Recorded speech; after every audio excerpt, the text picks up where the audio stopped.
So Okay, let's sounds have it good. recorded. Would you guys like to introduce yourselves? Yes, so my name is Sophia and I'm the co-founder of Mindful Moments FBLA. And I'm also Sophia Matambo, and I'm the another one of the co-founders of Mindful Moments FBLA. Okay, can you tell us a little bit more about Mindful Moments Project? What it Yeah, does? so yeah. So like we said, it's an FBLA initiative. We compete in introduction to social media strategies, and we basically focus on promoting mindfulness for teens and being able to simplify the thought of mindfulness being complex. Yep. And so we provide numerous sources like educational posts. We have a daily quote series and a daily pause series, and we just like utilize all these different sources and activities to like help promote our audience, or help promote mindfulness amongst our audience. That sounds wonderful. So, how did you guys start this? Are you guys the founders of Mindful Moments Project? What Yes. inspired you? Yes, so like we said, this is an FBLA initiative. So at the beginning of the year, we were going through different categories and their prompts, and we came across Introduction to Social Media Strategies. And since it was our first time competing, we really liked that it was something more creative and a fun category. And then we looked at the prompt, and we really liked how it was covering mental wellness. And since it's targeted toward teens, it's something that we're able to relate to, as well as being high school students and going through, struggles sometimes. We really liked it, and being able to be part of that and contribute to that was something we were really interested in, and that's when we decided to start Mindful Moments. It's amazing. So, you talked about Mindful Moments Project being about mental health for teenagers. So, Yes. from what you see daily and helping teenagers in real life, what's keeping teens from talking honestly about how they're doing? So I think like what you see on social media really plays an impact on your like mental wellness. So if you're struggling with your mental health and you just constantly see like a bunch of people with like positive like a bunch of positive posts and just like all good things happening in their life, it may lead you to think like, oh, what's going on with me is like it's different from everyone else. Like not everyone else is going through this. And so what our account is trying to like achieve, we're also trying to like promote the idea that you're not alone and you're not like the only one going through like mental health struggles and stuff. Like it's a common occurrence that happens with all of us, and we're trying to promote an open space and open community for all these people to like realize that their feelings are real and that they're important and they're not like alone in this case. I like that. I've heard a lot about how influencers on social media sometimes with perfect lives can like have a negative effect on sometimes the people watching if their lives aren't Mhm. exactly the same way just playing out on the screen. Yes. So, um, let's say there's another student in another school who there's no social media or mindful moments FBLA just like there is in your school. What's some suggestions that you would give to that student who's starting, who wants to make a difference about the same topic you guys are doing? What's the best place to start? Where did you guys start? So, since we're introduction to social media strategies, social media is definitely a great way, since you're able to connect with so many people, and it's a free tool, and that's something that a lot of times can come off negative, and being able to change it into more of a positive space is definitely something that hopefully students will want to be involved in. But if social media isn't a factor, really just reaching out to anyone, don't be afraid. I'm sure you probably might think something negative will come about it, but most of the time you'll have a positive income. So don't be afraid to reach out to people. People love to be asked questions and everything. So yeah, don't be afraid. Is that how Yeah. you guys got started? Yeah, we definitely reached out to FBLA alumni and people who have contributed and competed in our category. So yeah. Yeah. Okay, let's move on to the next step. So, there's school, there's leadership, there's personal lives.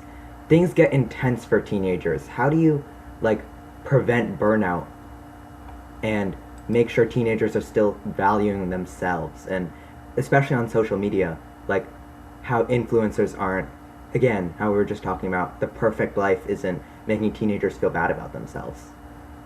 Yeah, I love this question because, like me and Sophia, we're both like really engaged in our school and stuff, and we both have a lot of different things going on in our lives. So definitely, like taking a pause every now and then really helps. So what I like to do is we have a daily pause series that consists of like 60-second activities that you can do to like promote relaxation. So I like to do some of those sometimes, and also just like taking a break from your screens, like not going on your phone for like an hour or something. It really does help with like, like getting away from all the social media and not letting any of that impact how you're feeling right now. Like it really just contributes to being mindful and present in the moment.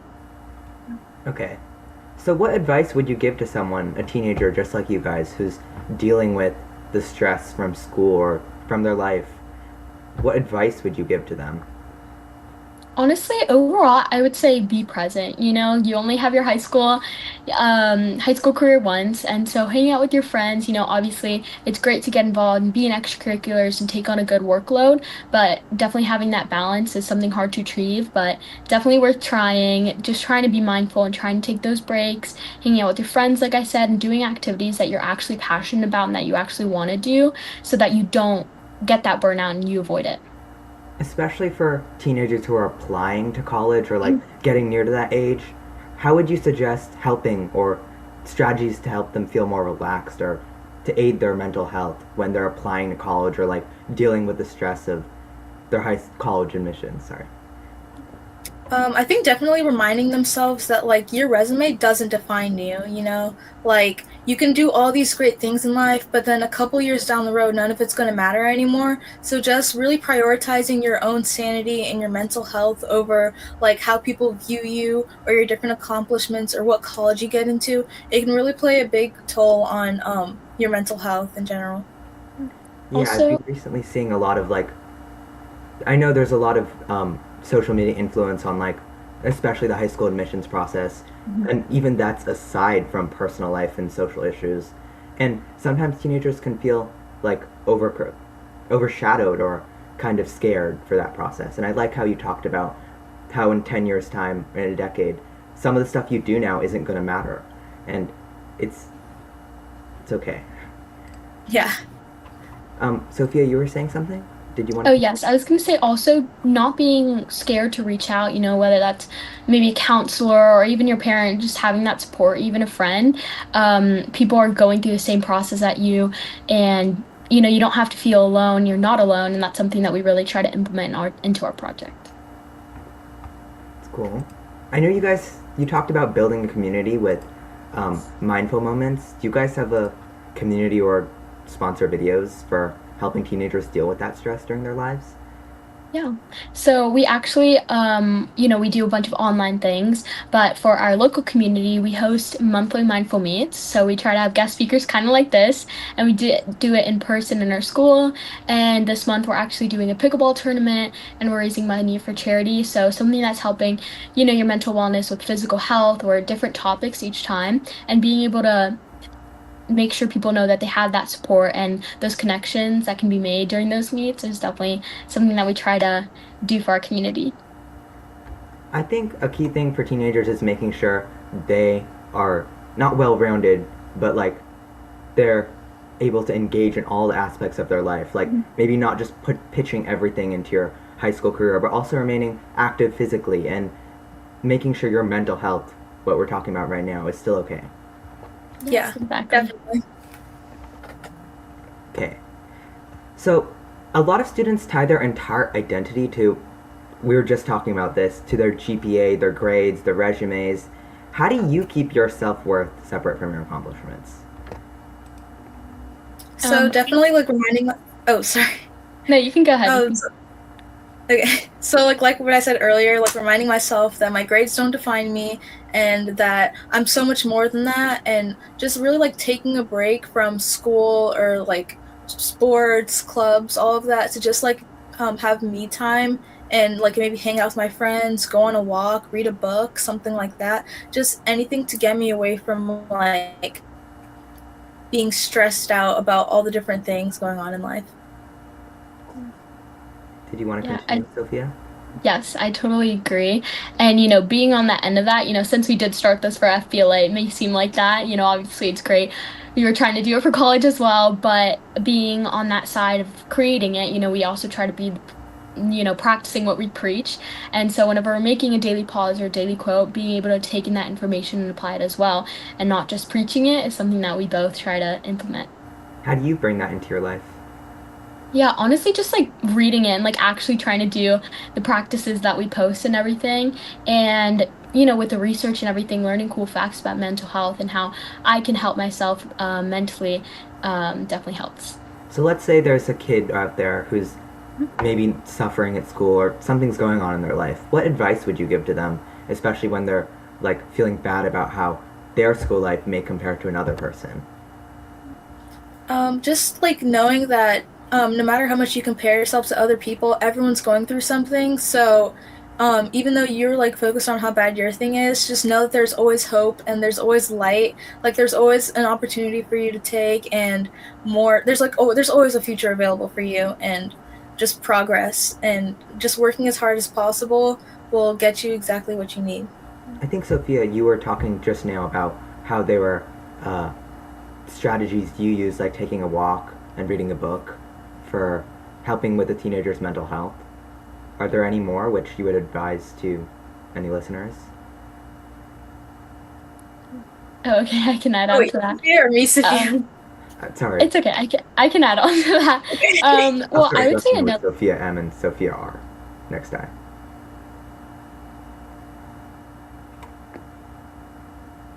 I'm sure there's clubs in.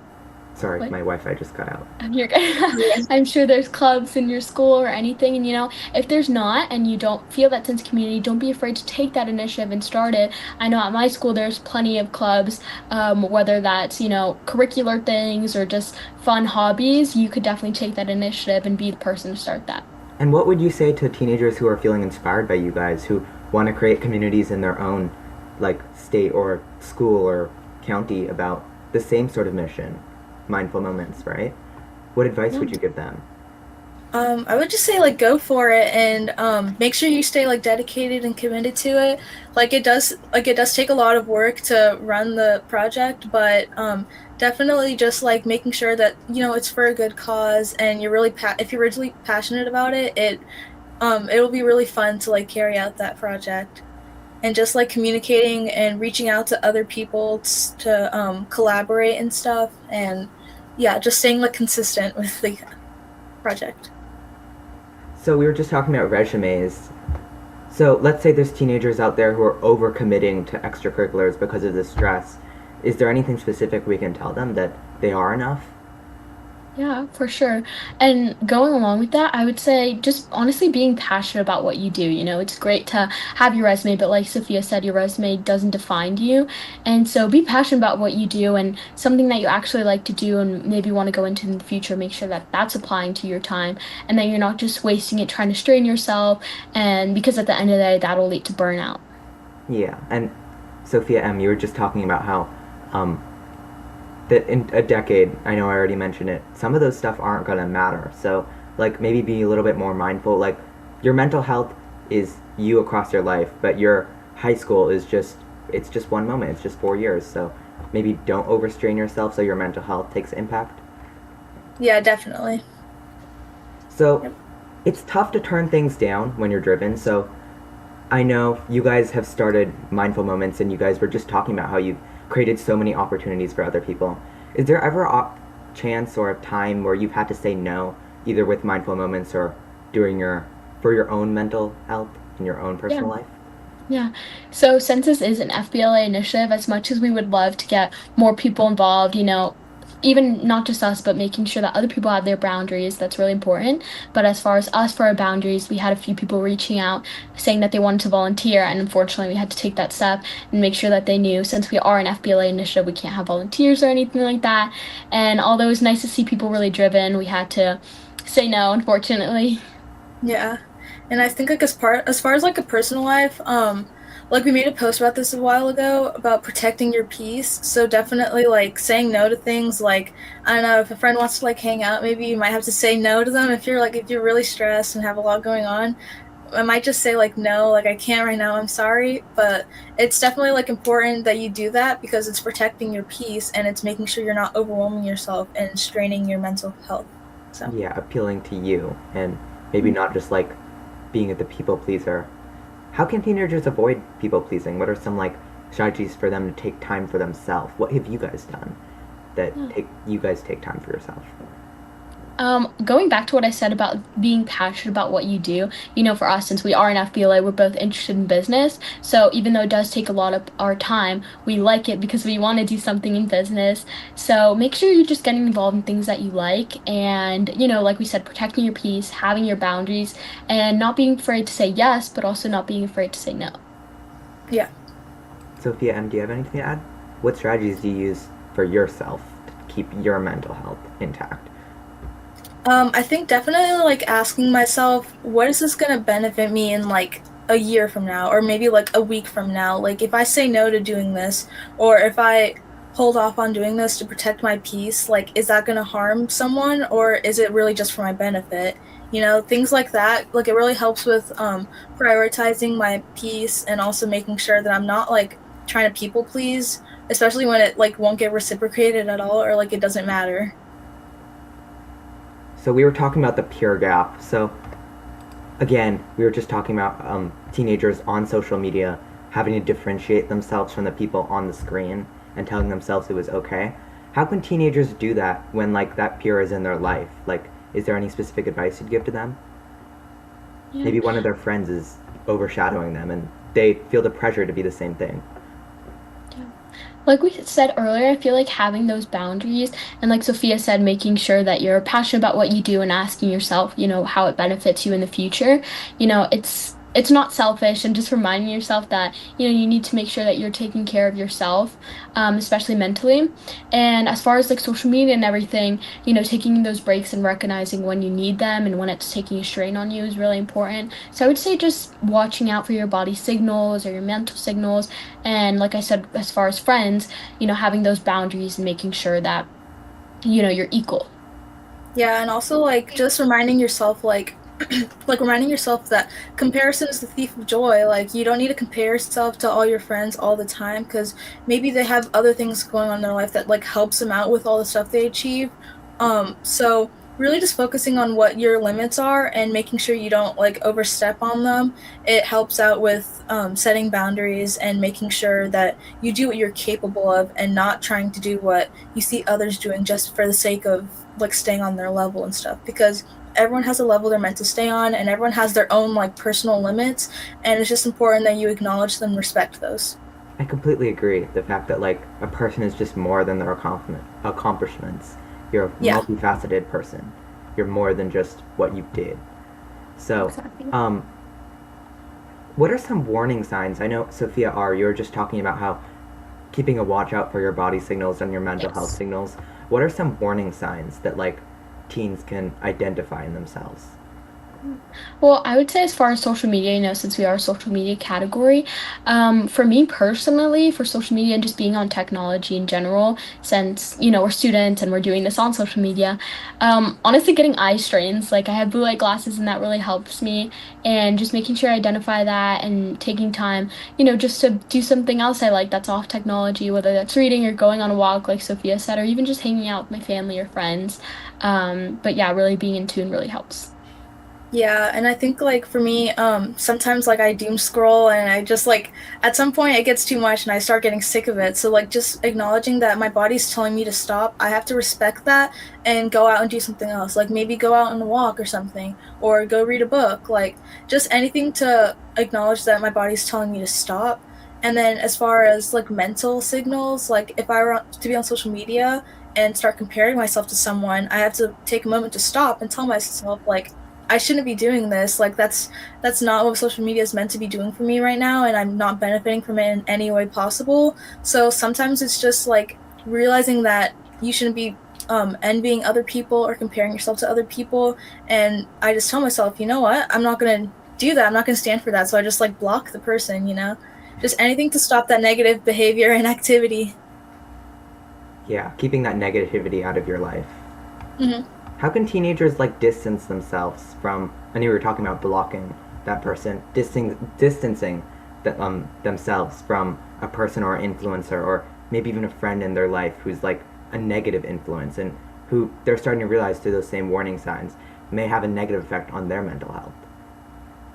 Yeah, I think if it's a friend, definitely reaching out to them before you make any like permanent decisions. Like reach out to them first and say like, "Hey, I'm not liking the positivity that you bring or the negativity that you bring to my life, and I was kind of hoping that we either change this or we just like end it completely, something like that."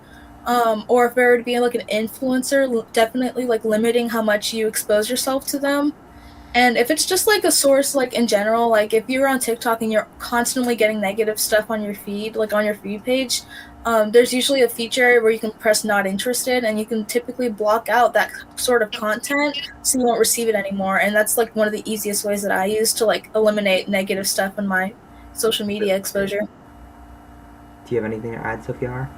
Yeah, so I think we've all been through, the friendships and things. So just recognizing that first, that you're not alone. Like Sophia said, confronting and setting your boundaries is totally okay. And you should definitely, reach out to the person. But if it's something that you know is really hurting you and that you've noticed that's been going on for a while, really getting yourself involved in clubs and extracurriculars that help you and that you're passionate about, you'll definitely find your people, and just getting involved is also such a great way to like making sure that you have those healthy friends. And yeah. What characterizes a healthy friendship versus a not so healthy friendship? I can start. So I would say honestly, just how you feel around them. If you feel put down, that's obviously not great. If you feel as an equal or even, that you're supported, that's definitely signs of a healthy friendship. And just realizing like how they talk to you, how they talk to other people about you, and just those little things like body language even is something really important to identifying healthy versus unhealthy relationship. So, shifting gears back to our grades topic, are you guys both sophomores? Yes. Yes. So you guys are sort of getting to that stage where life or school life becomes a bit more centered around getting those grades, right? How do you Right. distance yourself and how do you take time for yourself when schoolwork or extracurricular activities, just like this one, start to pile up? So I can start. Honestly, I don't like to hang out with my friends or like do much on the weekday, so that's something that I definitely focus with school. But on the weekends, I tend to have more of a balance. Obviously, I'll be studying if I have a big test or anything, but I tend to take more of my weekends with my family and my friends and making sure that I am doing things that I like and getting involved in things like FBLA, where obviously it's schoolwork and that GPA and those tests, but it's something that I really want to pursue in the future and I know is going to benefit me in years to come. I agree, taking that weekend for yourself. Maybe if Yes, you're dedicating some time to school or other commitments, taking some part of your week for you. Yeah. exactly. Sophia Z, did you have anything to add? Just like making sure that you're prioritizing me time and um, just like taking pauses, taking breaks. Like I said earlier, I think I would use our daily pause series sometimes, and just like use some of those activities to like reset, and also just like making sure that I'm prioritizing time for myself and just like allocating different time during the week so I can like spend it like doing personal things like journaling or going on a walk or like talking with friends and stuff. Okay, back again to this tests and stuff like that. Let's say you studied hard for a test and then that test didn't go that well for you. And then maybe like the people around you, your whole class did great on it. How do you what are some strategies you use in your life to distance yourself and separate yourself from you and that grade? Yeah. So honestly, I feel like this is something that we can probably all relate to. We might have not gotten a grade that we wanted to, but honestly, just being able to recognize that you are allowed to be sad, you don't have to be happy all the time, but instead of being so harsh on yourself, taking those steps to maybe do better next time. And obviously, grade doesn't define you, and grades are super important and everything, but also considering that your emotions are really important as well and really taking them into consideration. Yeah, kind of like what Sophia said. Usually just like um, kind of seeing your grade and like if you don't like it, just tell yourself you can like allow yourself a little bit of time to like sulk over it and be a little bit upset, but definitely making sure that at the end of the day you like take the time to advance, like to move on from that mistake and to improve and to make sure you study even more for the next assessment. And also another strategy that I like to use is sometimes like we have this app where we get our grades from Infinite Campus, Oh, me too. and so sometimes I'll just like turn off the notifications for that app, or I'll just like delete the app in general and just like wait till like a month later to like get it back again. I do Just that. like kind of distancing myself and making sure that I establish a boundary between who I am and what my grades are, so I can like really differentiate between the two. Okay, back to social media. So, I know, Sophia Z, you were talking about clicking not interested. So, social media is kind of blamed for anxiety, but you use it for community buildings. So, Mm. how are they teenagers using easy ways to clean up their algorithms and make their feeds something that can build them rather than breaking them down? Yeah, definitely. Like what I said earlier, the not interested thing, making sure that you like block any negative creators or something, and then also just making sure that you follow like people who are positive, like positive influences in your life, such as like um, groups like me and Sophia's project, Mindful Moments. You could follow us. We always like make sure to promote positive content like daily quotes, pauses, educational posts, stuff that'll like help you with your mental wellness and your mindfulness in general. Did Yeah. you have anything to add, I Sophia? Yes, I totally agree. Making sure that mental wellness isn't just one part of your life, but that it should be considered in every single part of your life. And, as teenagers, we tend to spend more time on social media. So making sure that's also poured into your social media. And like Sophia said, taking those measures like the algorithms, or even just following people that give you a simple reminder each day to take that pause or to take that moment to step back and, rethink some things.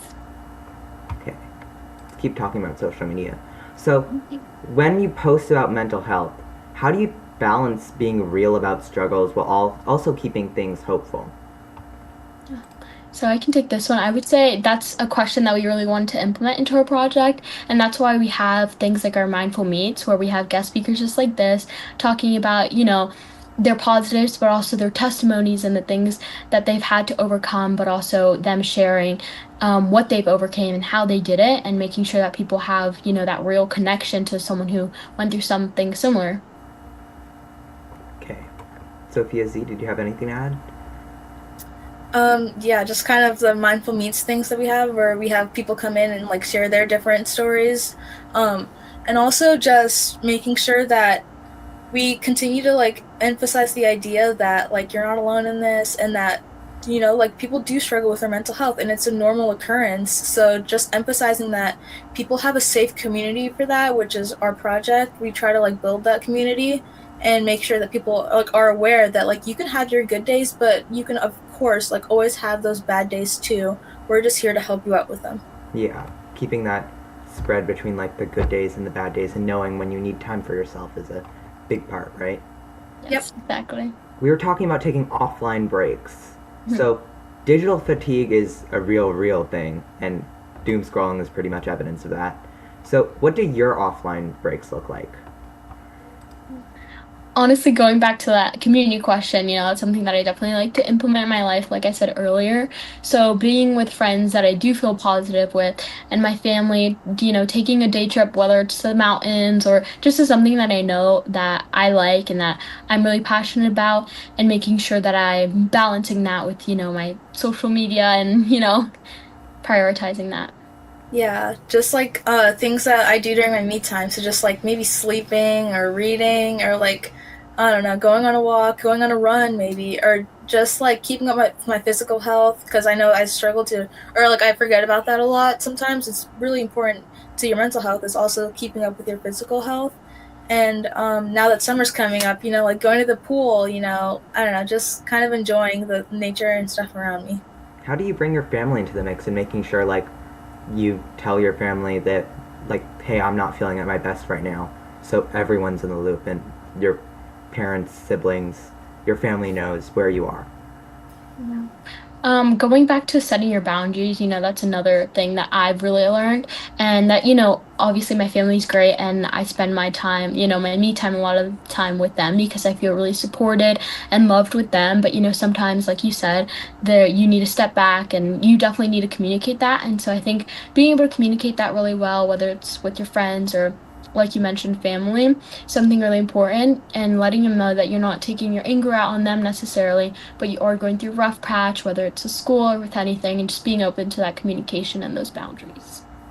Yeah, definitely just like realizing that like even though I'm having a bad day, some other people, the people in my family might not be. Their day's going perfectly fine. So just like sitting down and having a chat with them and saying like, "Hey, I'm not going through the best time right now," and just like letting them know like how I'm feeling and like what happened and why I'm going through what I'm going through, and just like letting them know like it's not you, like you're not the problem. I'm just like letting you know that this is how I feel, and like don't take any of my like actions to heart. I'm just like not feeling the best right now. How do you guys set those boundaries? I know you were talking. Like, can you give me some examples and how teenagers might apply that to their real lives?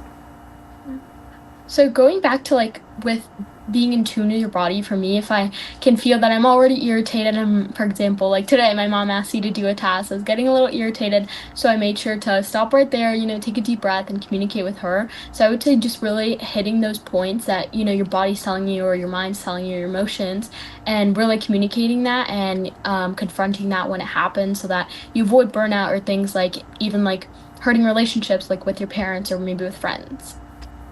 Yeah, definitely. Like sometimes I'll come back after practice or like track meet or something, and my body's sore. I'm like in pain and stuff.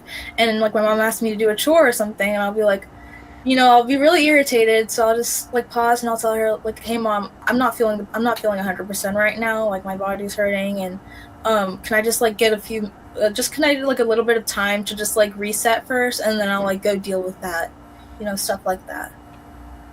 Moving back to technology, so how do you recognize, well, we've already talked about this, but how do you stop yourself from overusing and doom scrolling? Like, what's your thought process that stops you from doing that? So for me, going into high school, being a freshman last year, I decided to set a screen time on different apps because I know which ones I spent a little more time on. So for me, it's definitely that. And then it makes me feel a little more guilty when I have to spend, when I have to click reset for the whole day or whatever it is. But setting that for myself is something that's really helped me. And it's just a reminder that I have so much to life, whether that's nature, or other things that I like I said, like reading a book and tuning into those and avoiding that burnout. Did you have anything to add, Sophia Z? Um, Kind of the same thing. Just like setting a screen time for myself, and definitely like when I have to click that button or like give me 5 more minutes or 10 more minutes, it like makes me feel kind of guilty, and I'm like, okay, this is like the last time. So definitely like that. It helps me with like limiting myself, and also sometimes just like making plans in advance where I like kind of like book my day with like different things to do. Like I like write down in my planner like I'm gonna go on a walk at this time, I'm gonna read my book at this time. It kind of like gives me like commitments that I have to stick to, so I like avoid going on my phone too much. Yeah. How would you advise teenagers so they know when to log off? Like when they should stop overusing technology? I think definitely like try to limit your like you could always like research it. I'm pretty sure we have like an educational post about like screen time and stuff and when to like log off. So definitely researching like how much time is good for you. I think it's typically like around like 3 or 2 to 4 hours, something like that. So like definitely research how much time you should be spending on your device, and then try to stick to that. Like make a plan for yourself. Um, Asking like your parents maybe like, hey, can you help me out with? I'm trying to like limit how much time I'm spending on my phone. So things like that will definitely help you with like discipline. What does your daily routine look like? And daily routine in terms of making sure your mental health is there, maybe through the week or through the month. How do you take time for yourself and how do you increase your capacity to operate and keep your mental health in the mix? Well, for me, it honestly varies day to day.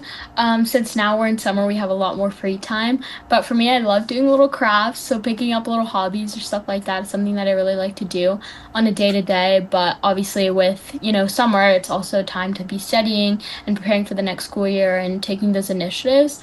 And so balancing that, can be hard sometimes. But I definitely, like Sophia said, I do the same thing and I make a planner. And that honestly really helps me get things done and also be in tune with how I'm feeling. And, if I end up spending too much or a lot of time on technology for school, then I know maybe I should not be on social media as much and I'll do something else or vice versa. Yeah. Did you have anything to add, Sophia Z? How does your daily routine work, and how do you take time for yourself and your mental health? Usually just taking like quiet time for myself and like I'll just like allocate different time periods of the day where I just like have a little bit of quiet time, or like I just read a book or something, or just like listen to music and do my chores, things like that, where I can just like have a little moment of peace and just like be like distant from other people, but also like in tone with myself, and just staying present in the moment, like little times during the day, like maybe like a quick 15 minutes like every hour or so. Okay, our call's ending in 15 minutes, just a time check. Yeah. Um, Going back to the school thing, so when you guys return home from school, what do you guys do to decompress and make sure, like specifically with grades, extracurricular curriculars, like this Mindful Moments project? Like, what what do you do when you get home from school to like make sure it's not you're overcommitting to stuff and you're taking time for yourself, specifically when you have school? So honestly, when I get home from school, I definitely take an hour to myself. If I'm feeling tired, I'm gonna take a nap. If I need to eat, I need to do that.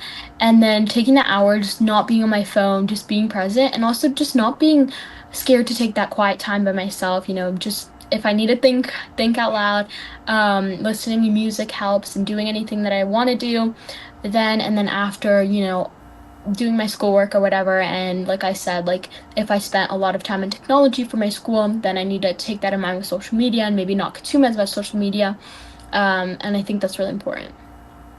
That's wonderful. Yeah. Did you have anything? Uh, Yeah, I was gonna say, like, I think definitely one of the most important things you can do after school to decompress is like sleep, like as much as possible. I know a lot of people, like, for example, me, like I used to do this all the time and I still do sometimes, but like not prioritizing sleep. Like I'll get home, I'll take some rest break and like time to myself, and then I'll like get to doing all my schoolwork and all that, and I'll have practice, and then I just like go to bed really late, or like I don't prioritize like my sleep whatsoever, and I'm like, I need to get this done. I can sleep later. I can sleep another day or something. Like just making sure that you get your full 8 hours of sleep, or 9 hours of sleep every single night is the most like beneficial thing you can do for yourself, instead of like prioritizing schoolwork. Really. And keeping with this physical health, what are some other things you guys do to keep your physical health up in combination with your mental health? Yeah. So, I run cross country and Sophia runs track, so she'll say something similar probably, but that definitely helps. It helps me also have a routine, and also again, like finding that community, like being with people who also like running and being able to bond, during our meets or whatever it is really nice. And checking in with my physical health in that sense, but also balancing that with my breaks and everything. And when the season is done, making sure that I'm still running, or if not, going to gym or doing something that I really like in the sense of physical health. So it makes me motivated to do it. Yeah, I think definitely, like, since I do track, I like sometimes I'll like go over to our school and practice like high jump with my dad or something. And I also do flag football, so sometimes even just like going in the backyard and just like playing catch with him and stuff definitely helps with like relaxation, and also helps with bonding too with the family. So that, and then also like if I ever need like some personal me time, like a little bit of yoga doesn't really hurt, honestly. Just like gives you that, it really helps with your like relaxation, and it definitely like promotes mindfulness. How do you guys balance and keep up your nutrition and hydration? How do you think that plays a role in your, especially in high stress environments like school? Yeah. Something like hydration, for example, is something that I definitely didn't prioritize. And so that's why this year I actually got like a much bigger water bottle, and I try to drink that at least twice a day. So I make sure that I'm staying hydrated. And just honestly, like being in touch with my body, like I said, if I do feel hydrating, not being scared to take, my water, take a break from what I'm doing and go and take that moment. Yeah. Yeah, definitely like staying hydrated. Like, I don't like our school water, so I try to motivate myself by bringing like two extra plastic water bottles to school every day, and telling myself like I'm gonna finish refilling both of these by the end of the school day, and just telling myself like I know sometimes I'm like really awkward, so if it's like dead silent in class, like I'm scared to like open my water bottle and like drink, so like because I'm scared people will like hear me and stuff, but it's just like telling myself to get over it. It's water. Everyone needs to drink water, and if they're not drinking water, then that's their problem. So just like telling myself like it's okay to drink water. It's nothing bad or anything. So we've reached pretty much the end of, my questions are over and we have around 10 minutes left. Are there any more topics you guys want to discuss? Or is yours? I would think.